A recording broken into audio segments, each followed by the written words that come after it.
5. Wow. For the first time all season, the Jazz had a halftime lead. Then the offense completely fell apart, and Victor Wembanyama went 5 by 5. We're talking about it next on POSTCAST.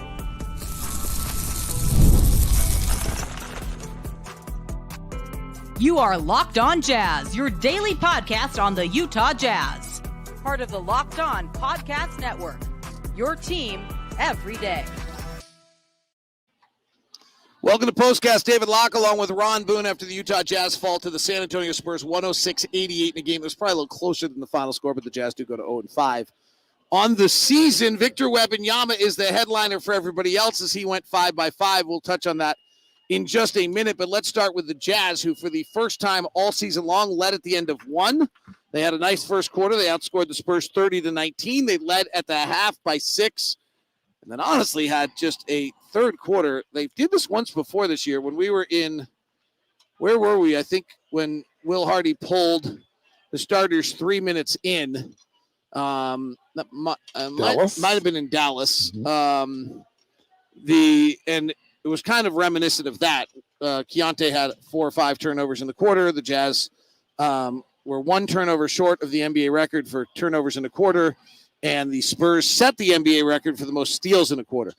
It just felt as though no Lauri Markkanen in the offense was going to struggle, and that just became more than they could handle in that third quarter.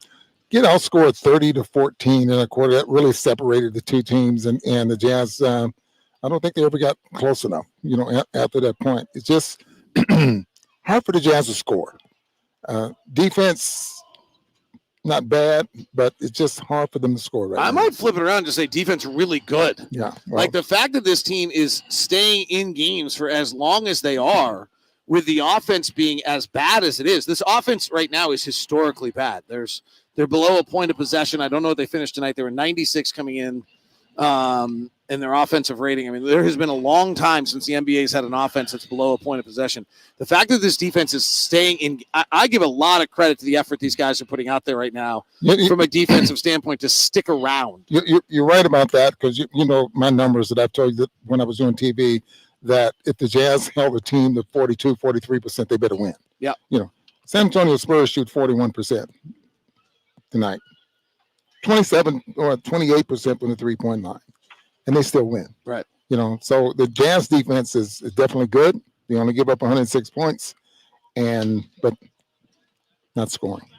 At some point, these guys need some positive reinforcement, right? We're not expecting a lot of wins this year, and hey, it's happened. This franchise has lost 8 to start a season before. It happens. Detroit, obviously, last year went for an awfully long time without a win. So it does happen. It's not unheard of. But on the other end, I do think, like, at some point, some of these guys need some positive reinforcement to try to get them,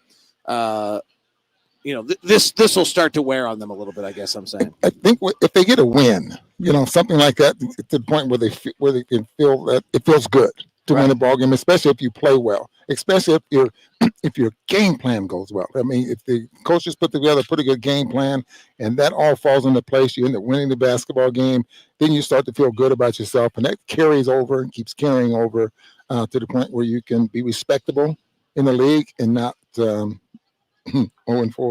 0-5. I mean, the morning started, the Jazz were favored. By the time it was kind of clear Lauri might not go, or I don't know, the Vegas line flipped, and then when Lauri was announced out, then the Vegas line went even further. So the Jazz were no longer favored in this game tonight. But obviously that, this was the one thing is that this was one that, there aren't very many you're going to have a chance to get this year. Spurs coming in on back end of a back-to-back. They're not particularly good. You had a chance to maybe get this one tonight. So it's too bad that they weren't able to. Yeah, especially on your whole floor. Right. Yeah. All right, let's talk about some other parts of this one a little bit tonight. Kyle Filipowski and Cody Williams are both continuing to get starts. It's a lot to ask out of these guys. I thought Filipowski, I'm guessing his defense wasn't superb tonight. I don't see those things very well when calling a game, just kind of the way the rotations went and some things. Cody's being asked to do a lot offensively. I think his defense is probably fine, but it's a lot to ask him offensively to play as a starter right now. Yeah, and we got to feel like he's on the floor, though. And his defense, obviously, and the coaching staff got a lot of confidence in his defense. They think he can be elite, but you still have to feel like he's on the floor. And he's getting shots every 4 or 5 minutes, which is not good if you're going to try to shoot a good percentage. And most of his shots are coming from the corner. All right, let's talk about Key for a second. He needs a good game at some point. Yes, he does. Really bad. Yeah. Yeah. He's 5. What did he finish? 5 of 14 or 6 of 5 or 6 of 14 tonight. 1 of 9 from 3. At one point, he missed 11 straight threes. Will Hardy had an interesting idea. Like if he takes the right shots, he thinks it'll come together for him. What can Key do right now? Because this is getting 5 games is not a lot, but it's not nothing either. Like 3 more games from now, it's 10% of the season. Like it's right. Like this has got to be wearing on him, and it's about him learning and him developing. So what are the steps for him to try to get through this? Personally, what I would do, I would play faster and trying to get to the rim in transition, or shoot a mid-range jump shot. I would only take a 3 when I'm wide open. Right now he's trying to shoot off the dribble, off of a screen, trying to square up and shoot a 3-point shot, which is fine because he can do it. But I think in order to get himself out of this slump or where he doesn't have the confidence in his shot, I'd play faster. Collin Sexton gets that way. He goes downhill. He's trying to get to the rim. He doesn't score. Maybe he can get to the free throw line. All right. Fun moment of the night was Patty Mills going up against his former team. He hits 3 threes in a row late in the first quarter. That gave the Jazz the 30-19 lead. First time the Jazz had scored 30 points in a quarter. Got to be fun for Patty to have that night against his former team. Yeah, and Popovich has a tremendous amount of respect for Patty. Had a lot of good things to say about him, before the basketball game. And you're looking at a guy that's a veteran player that still has just a little game in him, but more of a player that can work with the younger players and make them better. All right, Ron Boone. What is the most remarkable part of Victor Wembanyama? The fact that he was plus 43 tonight, or the fact that he scored 25 points? Or the fact that he had 25 points, 9 rebounds, 7 assists, 5 steals, and 5 blocks, and it was a 5-by-5 tonight? What did you see out of the second-year player, former number 1 pick, rookie of the year, and future of the NBA? What I see is the skill level. I mean, not forget about the blocking shots and all that kind of stuff and 3-point shooting. His skill level is just unbelievable. His floor presence is unbelievable. The way he can pass the basketball. He sees the floor, throws it behind his back, sets guys up, runs a fast break, and makes the correct pass, not just the pass. He makes the correct pass, that type of thing. And then his defense. He's there. He's right to the basket. I'm looking for Victor. Where is he so I can get my shot off, The defensive one that strikes me, actually, is the length as you're dribbling, thinking you've stopped far enough away from him, and his arm just keeps going and going and going, and so he still gets it. Go gadget arms. He picked the pocket. Was that Collin? Yeah. Yes. And Collin is 6'1", and he dribbles low to the floor. So can you imagine that reach? I mean, coming up with that steal, that's unreal. I mean, his shot selection is bizarre, right? He took 13 threes tonight of his 20 shots. I mean, now the crazy thing is if he ever figures out how to shoot the 3 and at 40%, you can't stop him from shooting it. There's just nothing you can do to stop it. I think I looked up his numbers by quarter and the minutes in each quarter. He gets tired as the game's going on, and his shot gets less good as the game goes on. He's better in the first 6 minutes than he is in the other periods, and we saw that again tonight. He came out of ball of fire, and then he kind of faded, and then he came out of ball of fire to open the third, and then he kind of faded again. His 3-point shooting is respectable, I think, and obviously Ray Popovich doesn't tell him when to shoot it and how to shoot it, because I've saw him shoot a 40-footer, it looked like tonight, and he just lets it fly.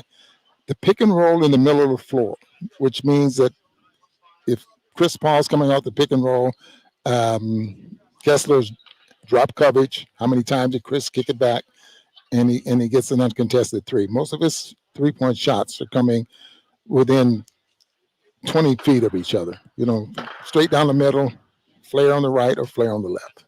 Well, the Jazz because of the pick and roll. The Jazz fall to 0-5. Time to give out our reliability squares. I think there's a lot of reliability pluses. I actually think, I don't know if I have a final box. There's a few reliability pluses I would give tonight. I actually thought a lot of guys, let's be really honest, without Lauri Markkanen, our offense has had a really hard time scoring the basketball. It's not stunning. We only scored 88 points.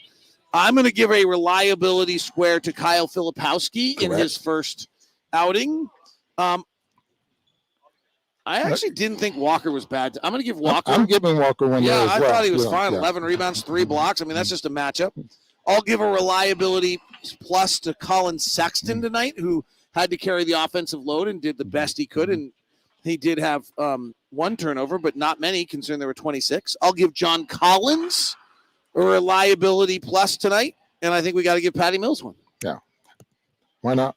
A lot of reliability pluses. Yeah. Now, most of those are veterans.